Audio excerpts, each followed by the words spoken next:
নমস্কার, আমি Somnath Sengupta. Beyond borders India ইনসাইটের আজকের আলোচনায় আপনাদের সবাইকে স্বাগত জানাচ্ছি। প্রথমে খুব ইম্পর্টেন্ট কয়েকটা ডেটা আপনাদের সঙ্গে শেয়ার করে নিই, তারপরে আজকের আলোচনায় ঢুকবো। আজকের আলোচনা আপনারা তো থাম্বনেল দেখেই নিয়েছেন, বুঝতেই পারছেন কিসের উপর কথা বলবো, বাট ইন ডেপথে কথা হবে, ভেরি ইনফরমেটিভ হবে। চেষ্টা করবো 10-12 মিনিটের মধ্যে ভিডিওটাকে কমপ্লিট করতে। যদি এদিক ওদিক হয় বা 1-2 মিনিট হয়তো এক্সট্রা যেতে পারে, যাই হোক। প্রথম ডেটাটা সেটা হচ্ছে জুন মাসের ভারতবর্ষের তেলের মার্কেটের আমদানি রপ্তানির অর্থাৎ ইম্পোর্ট অ্যান্ড এক্সপোর্টের নেট ডেটা বেরিয়েছে। এই প্রথম দেখা গেল পার্টিকুলার কোনো একটি দেশ একা মোর দ্যান 50% তার কন্ট্রিবিউশন রাখলো। অর্থাৎ ভারতবর্ষ তো মোর দ্যান 85% তেল বিদেশ থেকে কেনে, অর্থাৎ আমদানি করে। এবার দেখা গেল এই ডেটা প্রকাশ করার পরে দেখা গেল একা রাশিয়া এর মধ্যে থেকে কন্ট্রিবিউশন রেখেছে মোর দ্যান 52%।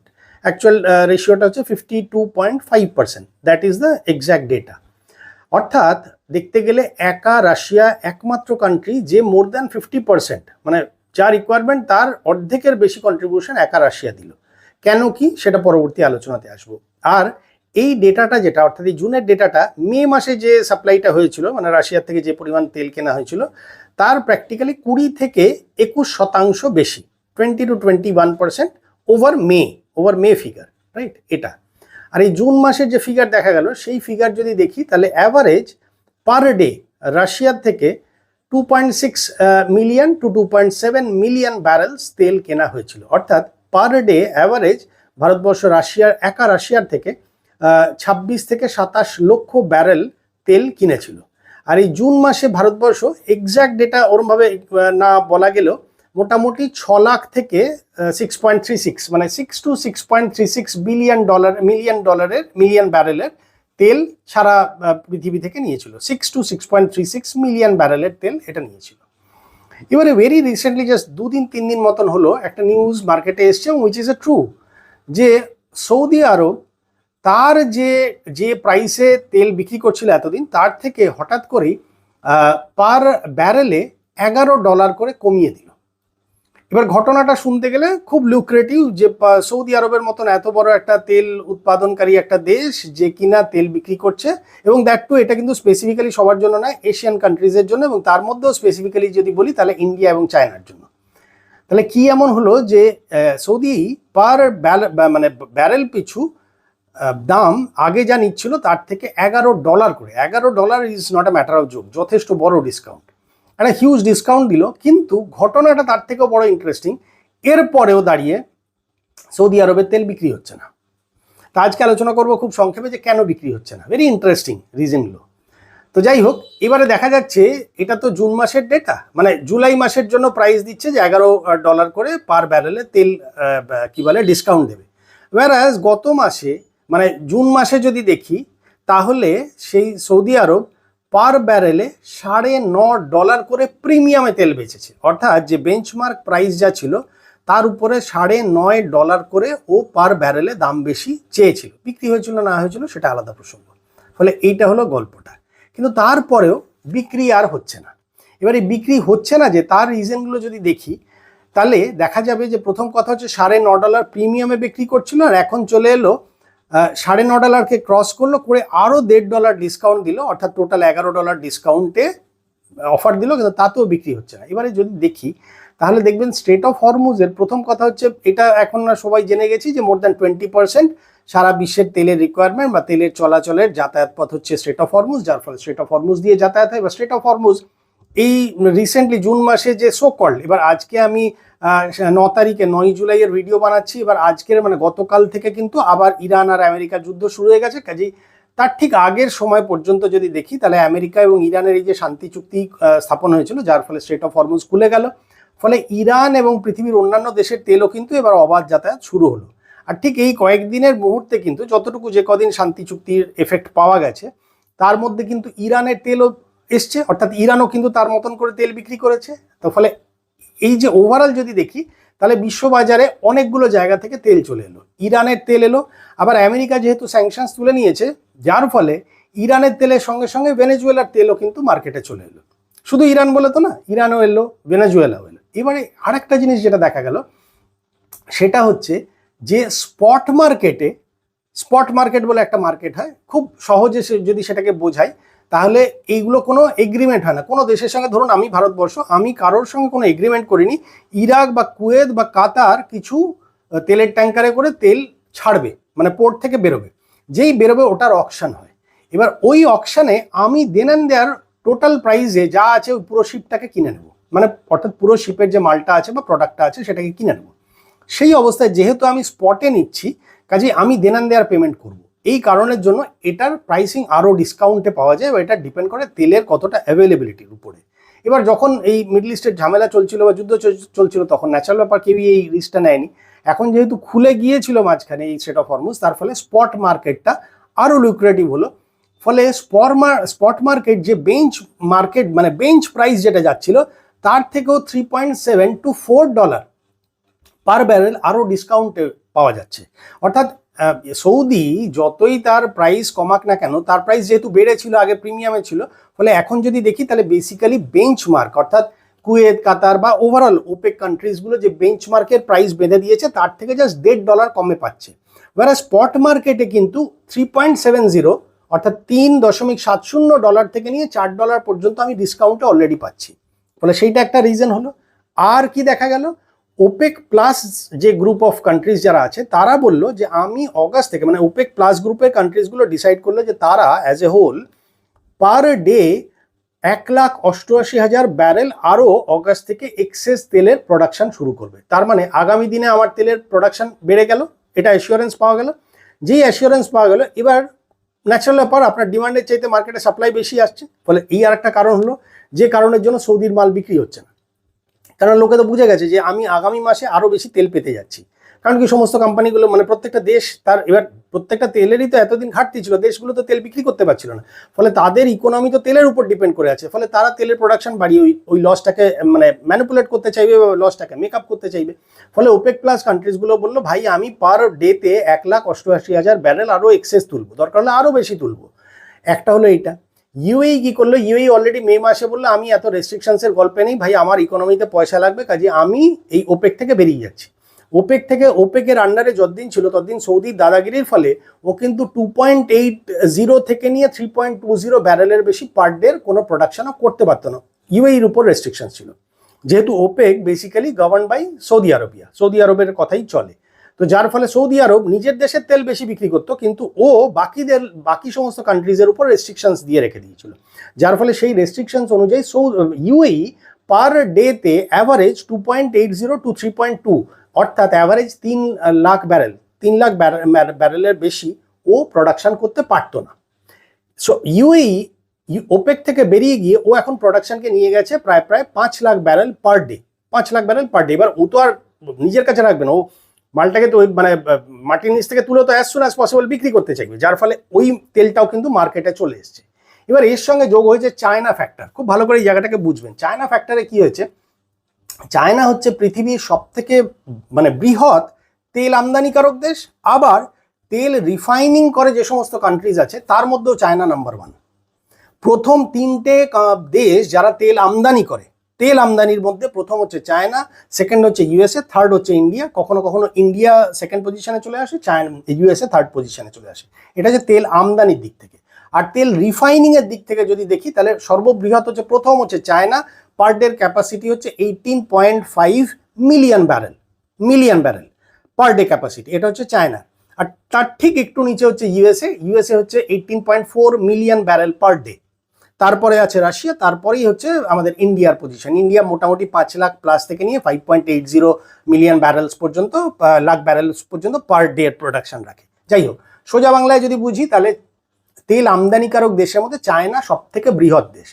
ফলে চায়নার ওভারঅল আজকের দিনে দাঁড়িয়ে তার যে ক্যাপাসিটি সেটাকে কমিয়ে দিয়েছে। সেটাও খুব ভালো করে বুঝুন। চায়নার ইকোনমিতে চায়না রিয়েল এস্টেট খুব প্রচণ্ডভাবে ডমিনেট করতো, কিন্তু বিগত বেশ কিছু বছর ধরে চায়না রিয়েল এস্টেট ড্রাস্টিক্যালি ডাউনফলে রয়েছে এবং ডাউন ট্রেন্ডে রয়েছে, যার ফলে রিয়েল এস্টেট থেকে পয়সার রিয়েলাইজেশন হচ্ছে না। ফলে চায়নাতে এই মুহূর্তে ফিনান্সিয়াল কন্ডিশন ওভারঅল স্ট্রাগলিং ফেজে রয়েছে। ফলে যেহেতু এটা হচ্ছে না, আর একটা জিনিস যেটা হয়েছে সেটা হচ্ছে তেলের যেহেতু ক্রাইসিস চলছিল, যার ফলে তেলের দাম ইররেগুলার, মানে দাম বেড়ে রয়েছে, প্লাস অয়েল ইররেগুলার, যার ফলে চায়নার যত পরিমাণ অয়েল রিফাইনারি কোম্পানিজগুলো ছিল তারা দেখলো আমার তেলের স্কারসিটি আছে, অর্থাৎ অভাব আছে, আর প্লাস রেগুলারিটি নেই, আমি কবে কখন পাবো না পাবো বুঝতে পারছি না, কতটা পাবো না পাবো বুঝতে পারছি না। সেকেন্ড থিং হচ্ছে যেহেতু তেলের দাম বেড়ে রয়েছে, এই সমস্ত কোম্পানিগুলোর প্রফিট মার্জিন কমে গেল, ফলে এরা ওভারঅল 10% পর্যন্ত এদের রিফাইনারির ক্যাপাসিটিকে কমিয়ে দিল। ফলে চায়না ওভারঅল যদি দেখি 4 বছরের মধ্যে, বিগত 4 বছরের মধ্যে এই প্রথম সবচাইতে লো ক্যাপাসিটিতে অয়েল রিফাইন করছে, ক্রুড অয়েলকে রিফাইন করার ক্যাপাসিটি ও 4 বছরের মধ্যে 10% এই প্রথম সবচেয়ে নিচে রান করাচ্ছে, যার ফলে এইটা একটা রিজন। নেক্সট রিজনটা মন দিয়ে শুনুন, সেটা হচ্ছে চায়নাতে ওভারঅল ইলেকট্রনিক ভেহিকেলের বিক্রি বেড়ে গেছে। এইবারে যে ডেটাটা লাস্ট মান্থে বার করেছে ওরা 2026-এ দাঁড়িয়ে, সেই ডেটা অনুযায়ী এই প্রথম দেখা যাচ্ছে নতুন গাড়ি কেনার মধ্যে ফার্স্ট সব থেকে বেশি 62.9 অর্থাৎ 63% হচ্ছে ইলেকট্রিক ভেহিকেলের ডিমান্ড এসছে, অর্থাৎ প্রতি 100টা গাড়ি চায়নাতে আজকের দিনে বিক্রি হলে তার মধ্যে 63টা গাড়ি হচ্ছে ইলেকট্রিক মানে ব্যাটারি চালিত গাড়ি কিনছে, যার ফলে তেলের কনজামশন কমে গেল।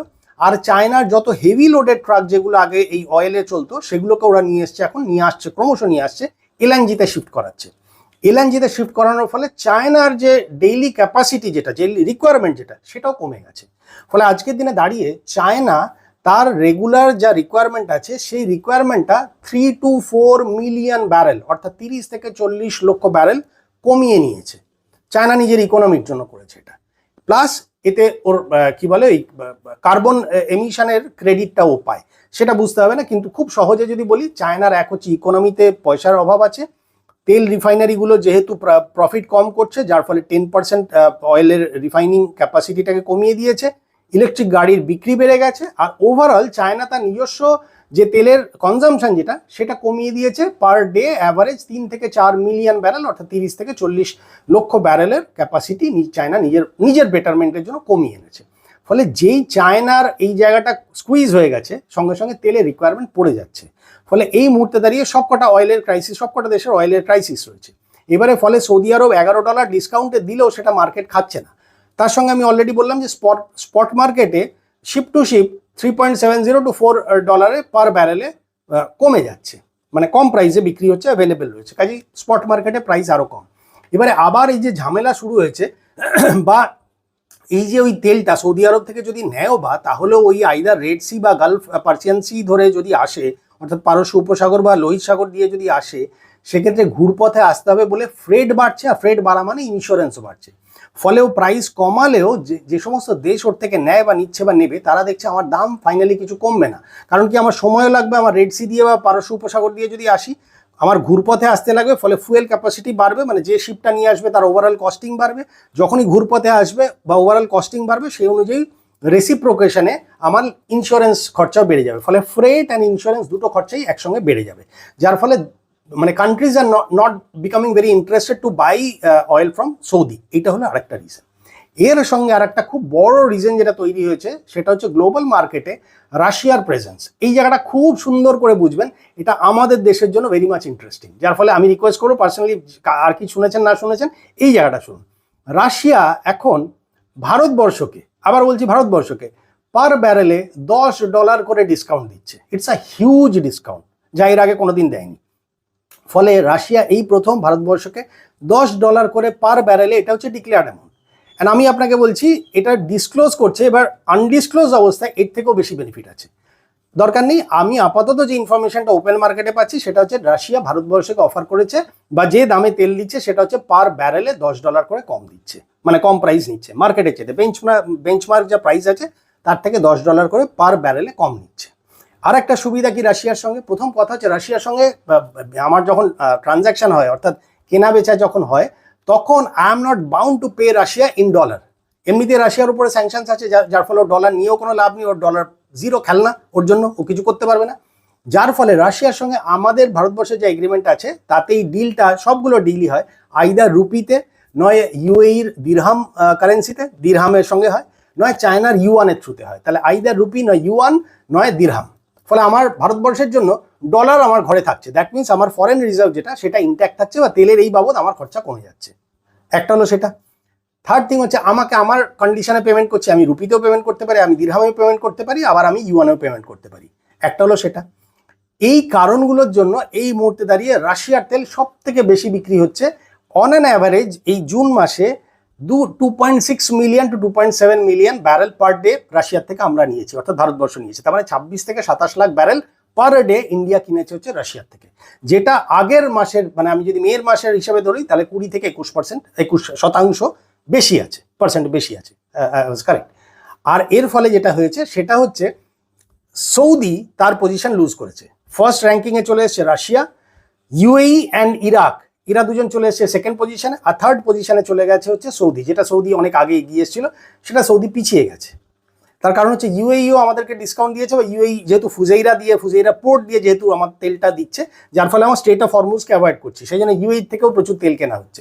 বাট যাই হোক, এই মুহূর্তে দাঁড়িয়ে রাশিয়ার থেকে সবচেয়ে বেশি তেল কেনা হচ্ছে। তার আরেকটা রিজন মাথায় রাখবেন, যেহেতু রাশিয়ার ওভারঅল ইউক্রেনের এই ড্রোন হামলার ফলে 33টার মধ্যে 24টা রাশিয়ার যে নিজস্ব অয়েল রিফাইনারি আছে তারা অয়েল রিফাইন করতে পারছে না, যার ফলে এই যে রিফাইন্ড অয়েল এটা আবার রাশিয়াও কিনছে বা কিনবে আমাদের দেশ থেকে। অলরেডি 60,000 মেট্রিক টন অলরেডি গেছে, আরও যাবে।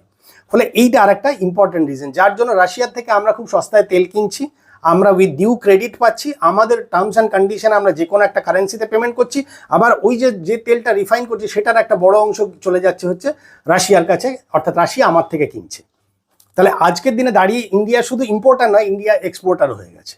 ফলে এই সমস্ত কারণ যদি দেখি, যার ফলে সৌদি যদি আমাদেরকে দেয় বা $1.5 করে ডিসকাউন্ট দেয়, ওভারঅল 11% ডিসকাউন্ট দিচ্ছে, বাট ও তো আগে 9.5% প্রিমিয়ামে বিক্রি করছিল, যার ফলে অ্যাকচুয়াল ডিসকাউন্ট তো $1.5 করে পড়ছে। যার ফলে এই ডিসকাউন্ট দেওয়ার পরেও ভারতবর্ষের জন্য বা চায়নার জন্য এটা লিউক্রেটিভ অফার নয়। এইটা আবারও বলছি, সৌদি কিন্তু সবার জন্য দেয়নি, স্পেশালি এশিয়ান কান্ট্রিজের জন্য দিয়েছে, তার মধ্যে ম্যাক্সিমাম অফার করেছে সেটা ফর ইন্ডিয়া অ্যান্ড চায়না।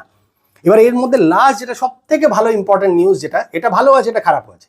এই প্রাইস ডিসকাউন্টের ফলে যা আশা করা যাচ্ছে, যা এক্সপার্টরা বলছে বা আমি নিজেও ক্যালকুলেশন করে দেখেছি, ওভারঅল ভারতবর্ষের জন্য $3 থেকে $4 বিলিয়ন, আবারও বলছি $3 থেকে $4 বিলিয়ন সেভিংস হবে। অর্থাৎ ইন্ডিয়াকে যে প্রাইসে তেলটা কিনতে হতো তাতে $3 থেকে $4 বিলিয়ন ভারতবর্ষ সেভ করবে, যার ফলে ভারতবর্ষের সুবিধা হবে, ভারতবর্ষ মুদ্রাস্ফীতি বা ইনফ্লেশনটাকে অনেকটা কন্ট্রোলে রাখতে পারবে, যেটা অ্যাপ্রক্সিমেটলি 3.6 টু ইন বিটুইন 4% আছে, সেটা আশা করা যাচ্ছে যে 4%-এর নিচেই থাকবে।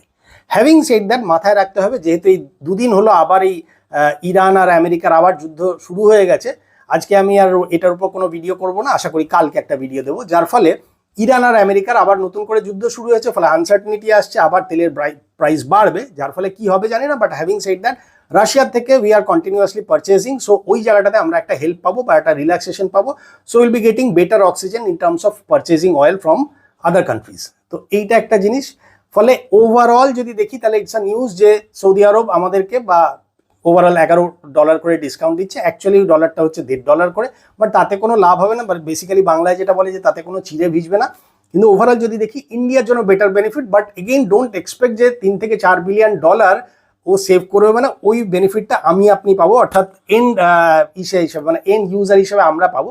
তার কারণ হচ্ছে let's also accept the fact, এই যে বিভিন্ন আমরা দেখছি যে মিসাইল টেস্টিং হচ্ছে, বিভিন্ন রকমের হাই এন্ডের টেকনোলজি ড্রোনস ইউজ হচ্ছে, বা বিভিন্ন বিদেশ থেকে যে সমস্ত জিনিসপত্র কেনা হচ্ছে, ফাইটার জেট কেনা হচ্ছে, এগুলোতে প্রচুর পয়সা লাগে। আমাদের কি বলে যেসব প্রতিবেশী আছে তার ফলে আমাদেরকে, আমি খারাপ ভালোর প্রশ্নে যাচ্ছি না, নিজেদেরকে অ্যালার্ট থাকার বাইরে তো কোনো রাস্তা নেই। ফলে আমাদেরকে আরও বেশি ইকুইপড হতে হবে, আমাদেরকে আরও বেশি ডেভেলপড হতে হবে, আমাদের নিজস্ব প্রোটেকশন আমাদের নিজেদের কাছে রাখতে হবে, যার ফলে আমাদের ওই যে পয়সাটা সেভিং হবে, যেটা $3-4 বিলিয়ন বা হয়তো তার বেশিও হবে আগামী দিনে, ফলে সেই সেভিংসটা কিন্তু আমাদের নিজেদের প্রোটেকশনের জন্য, নিজেদের কি বলে আর্মিকে আরও বেশি ডেভেলপ করানোর জন্য, ইনফ্রাস্ট্রাকচার ডেভেলপমেন্টের জন্য আমাদের হয়তো কাজে লাগবে। ফলে ওভারঅল এই সৌদি আরবের যে ডিসকাউন্ট এবং তার যে ভিতরের স্টোরি, যে কারণের জন্য সৌদির তেল বিক্রি হচ্ছে না, এটা নিয়ে আমি আমার মতন করে অ্যানালিসিস করলাম। ভিডিওটা সত্যি একটু বড় হয়ে গেল, কিন্তু কিছু করার নেই, প্রত্যেকটা একটা ইন্টার সঙ্গে একটা ইন্টার রিলেটেড তো, এবং প্রত্যেকটা খুব ইন্টারেস্টিং। অ্যান্ড উইদাউট ডেটা না বলে কোনো লাভ হয় না, তার কোনো ভ্যালিডেশন থাকে না বা তার ইম্পর্টেন্সটা বোঝা যায় না। যাই হোক, অনেকক্ষণ ধরে চললো, প্রায় 19-20 মিনিটের মতন হতে যাচ্ছে। যাই হোক, ঠিক আছে, আমি আমার মতন করে আপনাদের সামনে প্রেজেন্টেশনটা রাখলাম। আপনারা আপনাদের কাছে যা ফিলিং আছে বা যা রিয়েলাইজেশন আছে বা যার যা কমেন্ট আছে, প্লিজ আপনারা কমেন্ট বক্সে কমেন্ট করবেন। আজকের আলোচনাটা এখানেই শেষ করলাম। নেক্সট আর একটা ভিডিওতে আপনাদের সঙ্গে দেখা হচ্ছে। সবাই খুব ভালো থাকবেন। নমস্কার।